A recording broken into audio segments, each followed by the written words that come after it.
दोस्तों नमस्कार। Doctor S Jaishankar जैसे विदेश मंत्री शायद ही भारत को दोबारा मिले, क्योंकि आपदा को अवसर में कैसे बदला जाता है इनसे बेहतर कोई नहीं जानता। हमारे विदेश मंत्री जहां भी जाते हैं भारत का डंका बजने लगता है। वहीं इनके आने के बाद हमारी विदेश नीति डिफेंसिव से अग्रेसिव में कब बदल गई पता ही नहीं चला, और एक बार फिर से इन्होंने अपनी इसी काबिलियत को साबित करते हुए ईरान में एक ऐसा कारनामा कर दिखाया है कि आप सुनकर माथा पकड़ लोगे। दरअसल हुआ कुछ इस तरह है कि पिछले 2 महीनों से यमन के हुती विद्रोही लाल सागर से गुजरने वाले हर एक जहाज को निशाना बना रहे हैं, जिससे सब देश प्रभावित हैं। पिछले 1 महीने से तो ये लाल सागर से हटकर अरेबियन सागर में भी हमला करने लगे हैं, जिसमें कई भारतीय शिप भी शामिल थी जो कच्चा तेल लेकर आ रही थी। भारत का यूरोप को और अरब देशों को जाने और आने वाला माल यहीं से होकर गुजरता है। अब तक हमारी 3 से 4 शिप को निशाना बनाया गया है, जिसमें हमें अच्छा खासा नुकसान भी हुआ है। और यहीं पर भारत ने सोचा कि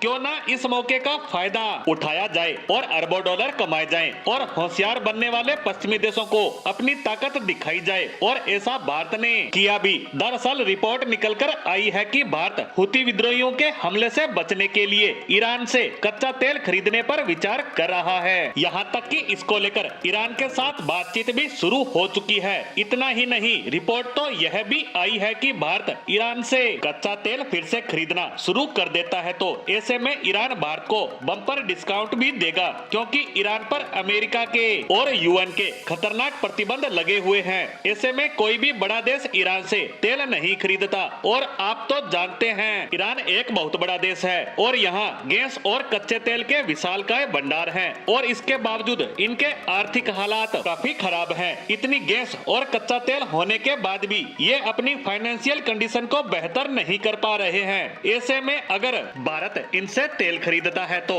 इनकी तो लॉटरी लग जाएगी, और इसीलिए ये भारत को दूसरे देशों के मुकाबले बढ़िया ऑफर दे रहे हैं। वहीं भारत ने भी बहाना अच्छा बनाया है कि हुती विद्रोही अरब सागर में हमारे तेल के जहाजों को निशाना बना रहे हैं। ऐसे में हुती विद्रोहियों से बचने के लिए हमें मजबूरी में ईरान से कच्चा तेल खरीदना पड़ेगा। ऐसा करके हमने यूएन और अमेरिका के प्रतिबंधों को बाईपास कर दिया। दरअसल अगर अब हम प्रतिबंधों को तोड़कर ईरान से तेल खरीदते हैं तो पश्चिमी देश यूएन और अमेरिका हमसे ऐसा ना करने को कहेंगे, तो हम यह साफ साफ कह सकते हैं कि हुती विद्रोहियों पर तो आप खूब बम बरसा रहे हो, जिसका उन पर कोई असर नहीं हो रहा है। पहले आप इजराइल और हमास का युद्ध रुकवाओ ताकि हुती भी शांत हो जाएं, लेकिन तब तक हमें मजबूरी में ही सही ईरान से कच्चा तेल खरीदना पड़ेगा, क्योंकि ये सिर्फ ईरान के जहाजों को ही छोड़ रहे हैं। और ऐसा करके भारत ने सबको मात दे दी, और इसका पूरा श्रेय जाता है हमारे विदेश मंत्री डॉक्टर एस जयशंकर जी को।